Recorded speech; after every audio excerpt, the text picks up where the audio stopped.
এই গণভোটের প্রস্তাবকারী হলো বিএনপি।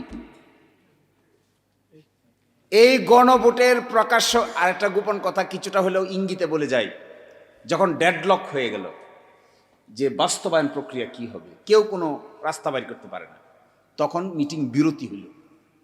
বিরতির পাশে একটা নিকোটিন খাওয়ার জায়গা ছিল। ওই জায়গার ভিতরে অনেকেই গিয়া বুদ্ধি বাইর করতে না পারে ওইটা খাওয়া শুরু করলেন। ওইটা খেতে খেতে কারো কারো মাথায় বুদ্ধি আসলো, না না পেয়ে গেছি, ইউরেকা ইউরেকা ইউরেকা পেয়ে গেছি পেয়ে গেছি। সেটা কি? চলেন আমরা সবাই মিলে গণভোটের লাইনে যাই, মানুষকে জিজ্ঞাসা করি। কারণ রাজনৈতিক দলের কিছু লোক মিলে এখানে আমরা প্রস্তাব করতেছি, মানুষকে তো জিজ্ঞাসা করি নাই। তখন অন্যরা বললে আচ্ছা কথা তো ঠিক, মানুষকে তো জিজ্ঞাসা করা হয়নি, তো মানুষকে জিজ্ঞাসা করা কি হবে, কিভাবে? গণভোট গণভোট গণভোট। যে এই কথা বললে না, সে ভিতরে সকলেই একমত হয়ে গেল গণভোট গণভোট গণভোট। প্রস্তাবকারী লোক মানুষ, প্রস্তাবকারী দল এখন বলছেন গণভোটের আদেশ মানতে তারা বাধ্য নন। হায় রে কপাল! তখন এই প্রশ্ন আসছিল যে এই প্রস্তাবকারী দল যে গণভোট, তখন আসছিল একজনের প্রশ্ন করছে হাত তুলে, আমার মনে হয় যদ্দূর মনে পড়ে, মানুষটার নাম আমি বলতে চাচ্ছি না এখানে, তিনিও রাষ্ট্র সংস্কার আন্দোলনের ওয়ান অফ দি গুরুত্বপূর্ণ লোক ছিলেন, সরকারের মন্ত্রী হয়েছেন। তিনি বললেন সংবিধানে তো গণভোট নাই। তখন প্রস্তাবকারী সদস্য আনসার দিল গণভোট করা যাবে না, এই মর্মে সংবিধানে কিছু আছে?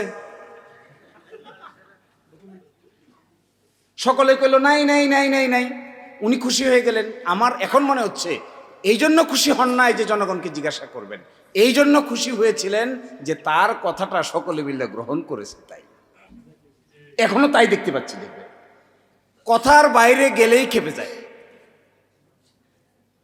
তো তখন ব্যাখ্যা দিয়েছে ঠিক আছে গণভোট সংবিধানে নাই, গণভোট করা যাবে না এই মর্মে কি সংবিধানে কিছু আছে? সকলেই কইল নাই। বলে তাহলে চলেন আমরা এই রাস্তা হাঁটি, সবাই মিলে হাঁটি। এখন কিভাবে হবে? একটা আদেশ জারি করতে হবে। এই সেই আদেশ। এখন বলে ওই আদেশ বলে রাষ্ট্রপতি রাজহাঁসের ডিম পারছে। পরশুদিন শুনেন নাই আপনারা সংসদে যে রাষ্ট্রপতিকে একটা অশ্বডিম্ব পারানো হয়েছে। রাষ্ট্রপতিকে উনি জিজ্ঞাসা করেছেন যে অশ্বডিম্ব কিভাবে পারলো? উনি বলছেন অশ্বডিম্ব পারে নাই, পারানো হয়েছে। এই যে অশ্বডিম্বটা পারানো হয়েছে, এই অশ্বডিম্ব বাচ্চায় রূপান্তরিত হয়েছে, তা দিছে, গণভোট হয়েছে, বাচ্চারা কিলবিল করতেছে। এখন ডিম্ব অস্বীকার করলে কি আর বাচ্চা অস্বীকার করা যাবে? ডিম না হয় আপনি অস্বীকার করলেন, বাচ্চা গণভোট তো হয়ে গেছে, বাচ্চা ফুটে গেছে না? গণভোট হয়ে যাওয়ার পরে 70% লোক এটার পক্ষে রায় দিয়ে দিছে। এর মানে কি? খালি বাচ্চা কিলবিল কিলবিল কিলবিল কিলবিল করতেছে।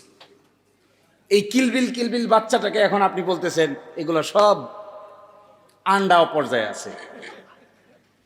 তো আরো আশ্চর্য বিষয়, একজন রাষ্ট্রপতিকে কালকে বলছিলাম, এমন কি রাষ্ট্রপতি যে রাষ্ট্রপতি অশ্বডিম্ব পারবে, এটা আবার আরেকজনকে বলে দেয়।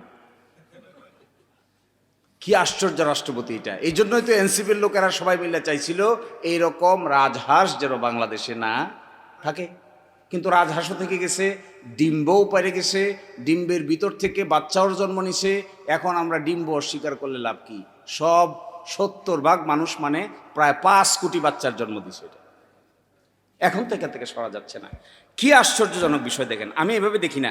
স্কিম 133টা অর্ডিন্যান্সের রিপোর্ট পাবলিশ হয়েছে গতকালকে রাতে। 133টা অর্ডিন্যান্স। সংস্কারের 2 ভাগ দেখেন,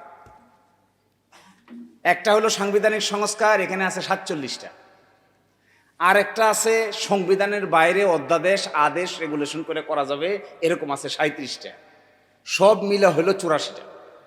এই 47টার ভিতরে একমত হয়েছে 30টা, বাকি থাকে 17টা। আর এখানে 37টার ভিতরে কাজ করতে গিয়া সরকার জারি করছে 133টা। এই অর্ডিন্যান্সের ভিতরে মেজর অর্ডিন্যান্সকে এখানে দেখেন বাদ করে দেওয়ার প্রস্তাব করছে। 1 নম্বর বাদ করে দেওয়ার প্রস্তাব করছে কি জানেন? গুম প্রতিরোধ ও প্রতিকার অধ্যাদেশ বাতিল। বাংলাদেশের মানবাধিকার কমিশন গঠন অধ্যাদেশ বাতিল। দুর্নীতি দমন কমিশন অধ্যাদেশ সংশোধন অধ্যাদেশ বাতিল। সুপ্রিম কোর্টের বিচার বিভাগীয় পৃথক সচিবালয় গঠন করার অধ্যাদেশ বাতিল। সুপ্রিম কোর্টের বিচারক নিয়োগ করার কমিশন অধ্যাদেশ বাতিল। ব্যাংক রেজলিউশন অধ্যাদেশ বাতিল। আছে কি? কোনটা আছে? এটা একটা অ্যাড আছে না টেলিভিশনে, দেখবেন ককরোচ দিয়ে না কি দিনে নকআউট, দেখছেন? এটা তেলাপোকা মারে, যে তেলাপোকা। আপনি আমাদের এখানে যে এরসল আছে, যেখানে বেশি তেলাপোকা আছে এরসল মারবেন, একটা এরসল আর এক মারার পরে দেখবেন একটা তেলাপোকা আর একটা তেলাপোকার গলায় ধরে কান্দে। দুইটাই মৃত্যুপথ যাত্রী। একটা জিজ্ঞাসা করে আপনি কবে মরবেন, সে বলে আমি এখনই মরবো, আর একটা বলে আমার নিয়ে যায়।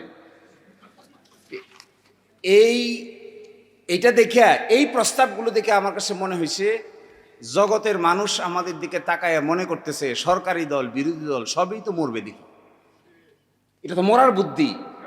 আচ্ছা বলেন, গুম প্রতিরোধ প্রতিকার অধ্যাদেশ বাতিল করার কি কারণ থাকতে পারে?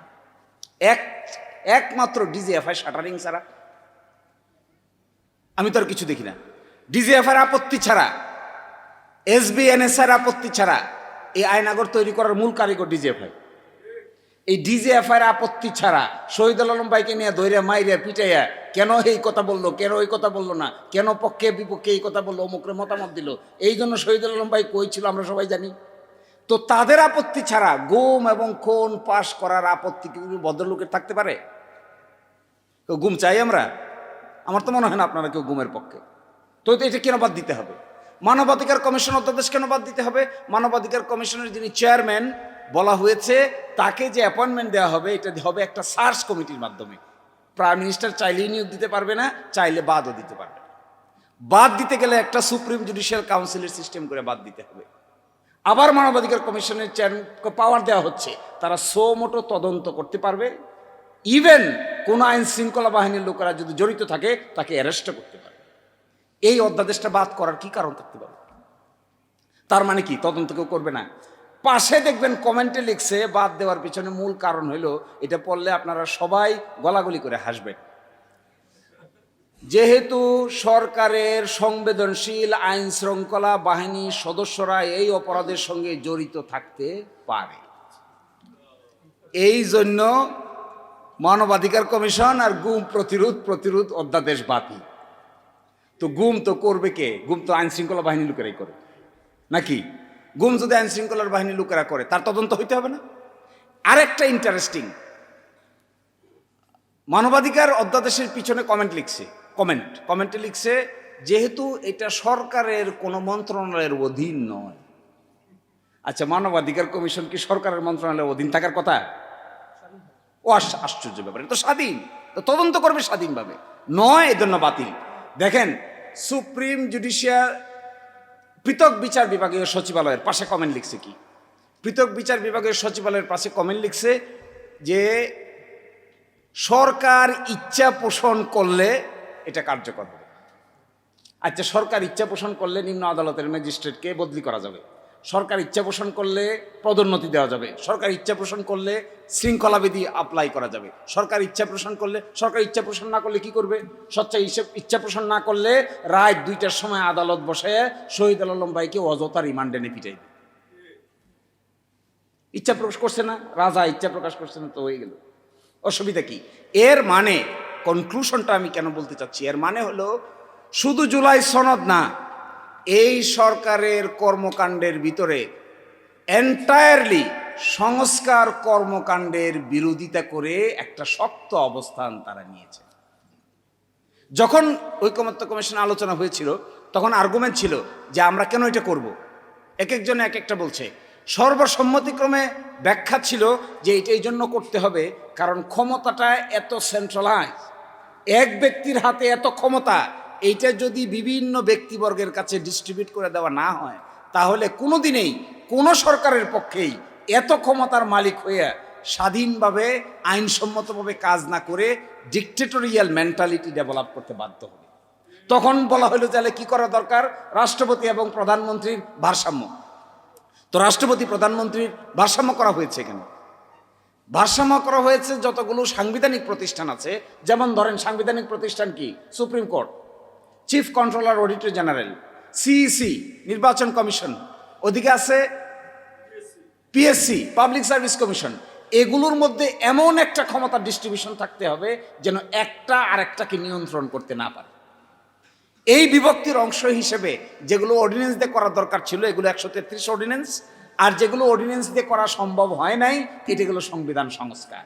সেই সংস্কারের জন্য একটা আদেশ দরকার ছিল। এই আদেশের নাম হলো জুলাই জাতীয় সনদ উইদিন ব্র্যাকেট সংবিধান সংস্কার আদেশ।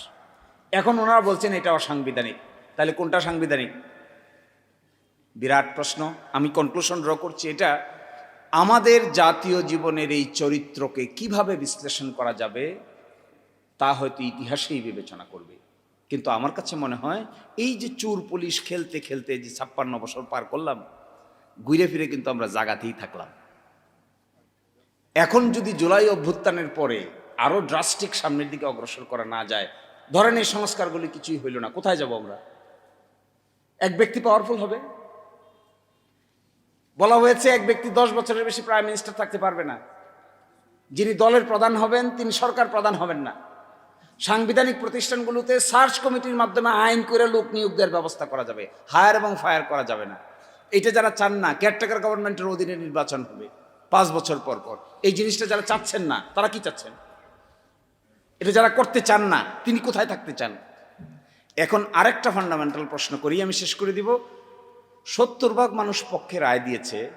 আমরা বুঝি, আমাদের মতো এরকম সামান্য উকিলরা বুঝতেছি, যারা সরকার চালাচ্ছে তারা কি বুঝে না? গণভোট কি তারা অতীতে করে নাই? গণভোটের জনগিত বিএনপি, আর বিএনপির জন্ম হলো মার্শাল ল। তাহলে গণভোট দিয়ে জিয়াউর রহমান সাহেব বৈধতা নিয়েছিলেন। এখন প্রশ্ন, ওরা যদি বোঝে গণভোট, আর একটা গণভোট কে করেছে? বেগম খালেদা জিয়া। এই দেশে হয়েছে গণভোট 3টা, এইটা নিয়ে 4টা, তার মধ্যে 2টার কলকাটিন আসছে হলো বিএনপি, এইটা হলো 3য়টা। গণভোটের মানে বোঝে না ওরা? নিশ্চয়ই বুঝে, কিন্তু করে না কেন? এইটার পিছনে আমার কাছে মনে হয় এমন কোথাও কোনো না কোনোভাবে একটা নাকে খত ওনারা দিয়েছেন, যে নাকে খতটা 70% মানুষের মতামতের চাইতেও তাদের কাছে গুরুত্বপূর্ণ। অন্যথায় আমরা সাধারণ মানুষ বুঝি, সামান্য লেখাপড়া করেছি আমরা বুঝতেছি জনগণ কাকে বলে। এরা কি বুঝে না জনগণ কাকে বলে? এত জ্ঞানী বিজ্ঞ পার্লামেন্টারিয়ান নিশ্চয়ই বুঝে। এই জায়গায় দেখবেন পার্লামেন্টের ভিতরে গিয়ে হবস বলে, লক্স বলে এবং রুশুর কথা বলে, প্লাস বলে হলো সোশ্যাল কন্ট্রাক্ট থিওরির কথা বলে। তার মানে কি ওনারা বেশি লেখাপড়া জানেন? ওনারা হবসও জানেন, ওনারা লক্সও জানেন, ওনারা রুশোও জানেন, ওনারা কিভাবে জুলাই সনদকে ব্যাখ্যা করতে হবে এটাও জানেন, গণভোটকে কিভাবে ব্যাখ্যা করতে যাবে এটাও জানেন, জনগণের সার্বভৌম ক্ষমতা কিভাবে প্রকাশ হয় এটাও জানেন, নিশ্চয়ই সব কিছু জানেন। জানা সত্ত্বেও যখন একই কথা বলেন, তখন একটা সন্দেহের উদ্রেক হয়। এই সন্দেহটার নাম হলো নিশ্চয়ই ক্ষমতার প্রক্রিয়াটাকে কোনো না কোনোভাবে স্মুথ করার জন্য এমন কিছু জিনিসের কাছে দায়বদ্ধ আছেন, যে দায়বদ্ধতা বাংলাদেশের 18 কোটি মানুষের কল্যাণের চাইতেও অধিকতর তাদের জন্য কল্যাণকর। এছাড়া আমি আর কিছু দেখি না। সবাই ভালো থাকবেন। আল্লাহ হাফেজ।